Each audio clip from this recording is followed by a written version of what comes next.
everyone deserves the right to play. Everyone deserves the right to come here, sit in these seats, and feel safe and not feel like there's a threat or they can't be who they are. Definitely will be speaking up against that legislation and those laws that are trying to be passed, for sure. Brittney Griner thought she could say whatever she wanted and walk away untouched, but this time things are different. This time, someone with real power just stepped into the arena, Indiana Governor Braun, and what he did has the entire WNBA scrambling. When fake accusations against Fever fans were investigated immediately, while a viral video of Griner went completely ignored, it sparked outrage across the country, and now political pressure is closing in, the hypocrisy is out in the open, and the league's carefully protected narrative is starting to crumble. It all started after the Indiana Fever destroyed the Chicago Sky in a game that didn't even feature Caitlin Clark. The Sky lost by 30 points, a humiliating defeat, but instead of focusing on what went wrong on the court, the conversation shifted off it. Allegations suddenly emerged claiming Fever fans were shouting racist remarks at Angel Reese and other players. The WNBA launched a full investigation almost overnight, but when the dust settled, the league admitted there was no evidence to support the claim. She accused the Indiana Fever fan base of being racist.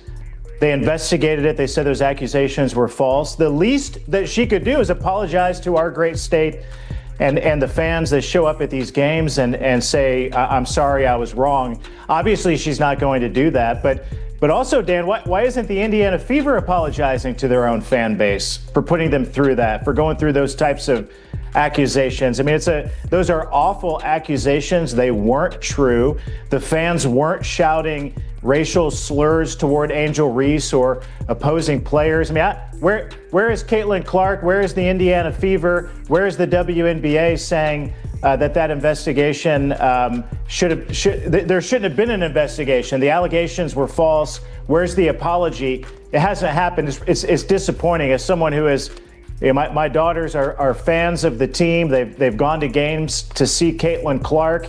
It's so demeaning to our state and to the fan base to go through something like that. The least they can do. The accusations were false, and yet no one apologized. Not the league, not the team, not the players who helped spread the story. The fans who packed the stadium, who came to support their team, were left labeled without reason, without evidence, and without a single word of regret from the people responsible. It wasn't just unfair, it was demeaning, it was insulting, and for many it was the last straw. That's when Governor Braun stepped in. He didn't yell, he didn't rant, he simply said what millions were already thinking. Why are fake accusations being investigated while real ones are ignored? Why is there no apology to Indiana fans who were dragged through the mud?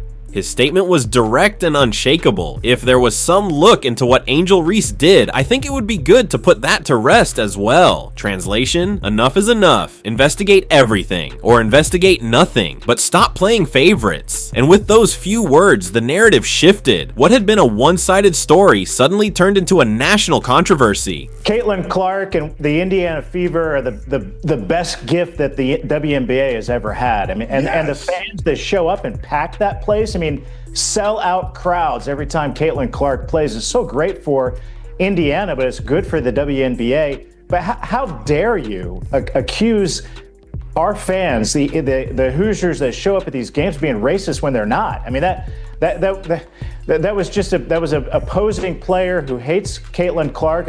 Frankly, it's a great rivalry for the teams and for the sport. But don't accuse our fans of being racist. I mean, that's the kind of garbage that gets thrown around all the time. It wasn't true. The investigation proved it.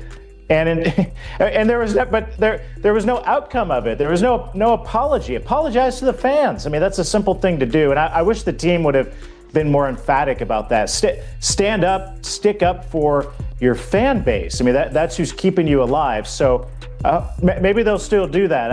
I don't know. I mean, I tweeted that Angel Reese should apologize, and my tweet got a lot of reactions, but I'm not going to hold. The league wasn't just being criticized by fans anymore. It was being called out by elected officials. The WNBA had entered dangerous territory, and Braun had just lit the match. At the heart of the firestorm is a viral video of Brittney Griner, a clip that has exploded across social media. In it, she appears to call Caitlin Clark trash, and what many believe is a racial slur, a foxing white girl. Millions have seen the footage. The outrage is real, the confusion is deafening, and yet, silence. Griner hasn't clarified. The WNBA hasn't addressed it. There's been no investigation, no statement, no explanation. Just nothing. Griner's defenders claim she was talking about the referee, saying it was a bad call. But if that's true, why not just say so? Why not explain the context? Why let the story spin out of control unless there's something to hide? The silence isn't just suspicious, it's calculated, because deep down, everyone knows how this league operates. Certain players get protection, others get punishment. This isn't new. The WNBA has a long history of selective outrage. When Caitlin Clark takes a hard foul, the media debates whether she deserved it. When she shows emotion, she's accused of being disrespectful. But when Griner is caught on camera allegedly making inflammatory remarks, crickets, no questions, no coverage, no consequences. The contrast couldn't be more obvious. The league doesn't have a fairness problem. It has a favoritism problem. It doesn't investigate based on evidence. It investigates based on narrative. And when that narrative involves protecting certain stars while letting others take the fall, you've got a broken system masquerading as justice. Now, with political pressure mounting, the WNBA is out of time. Senator Jim Banks has already demanded an apology from the league to Fever fans. And now, with Governor Braun joining the fight, the message is crystal clear. This isn't going away. These aren't random social media critics. These are elected officials, people with influence, people with power, and people who understand exactly what Caitlin Clark means to Indiana. She isn't just a player, she's a phenomenon. She sells out every arena she steps into. She's reignited passion for women's basketball in a way no one ever has. And most importantly, she's done it while taking abuse, criticism, and disrespect from all sides without ever lashing out. That's what makes this so infuriating. Clark is held to an impossible standard while others face no standard at all. And it's not just about basketball anymore. It's about economics, culture, identity. Indiana is a basketball state. Clark is its newest icon. When someone like Brittney Griner potentially makes inflammatory remarks about her and the league refuses to respond, it's not just an insult, like it's a direct attack on the fans, the team, and the very spirit of the sport in that region. The idea that someone could be caught on video saying something so controversial and still avoid scrutiny is outrageous. But what's worse is that the league's silence suggests complicity, that it's okay, that it's not worth addressing, and for people who care about integrity, that's a betrayal. The deeper you dig into this situation, the more disturbing it becomes.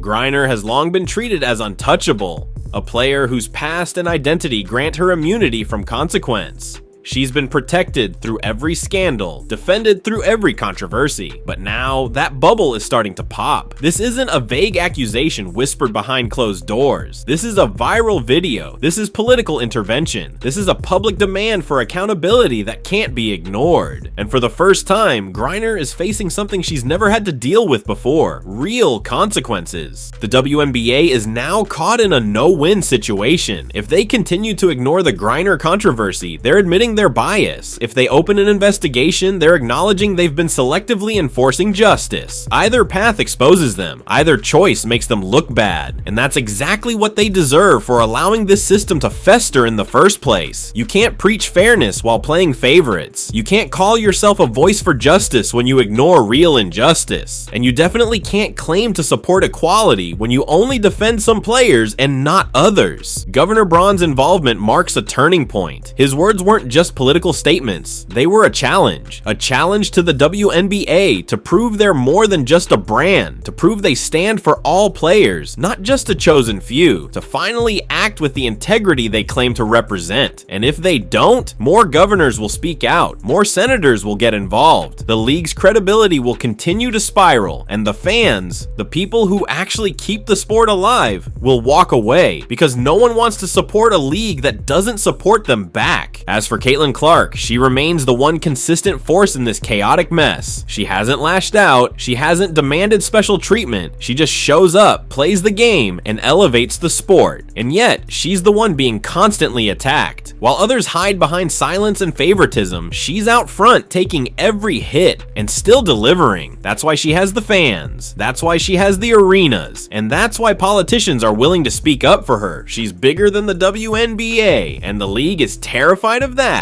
In the end, this controversy isn't just about one video, it's about what that video exposed. A broken system built on bias and protected narratives. Governor Braun's comments didn't just shine a light on that system, they set it on fire. Now the question is simple: will the WNBA face the flames? Or will they let everything burn to protect a lie? Drop your thoughts in the comments. Do you think the WNBA will finally hold everyone to the same standard, or will they double down on the favoritism that got them here in the first place? Smash that like button, subscribe for more truth the league doesn't want you to hear, and stay tuned, because this story is far from over.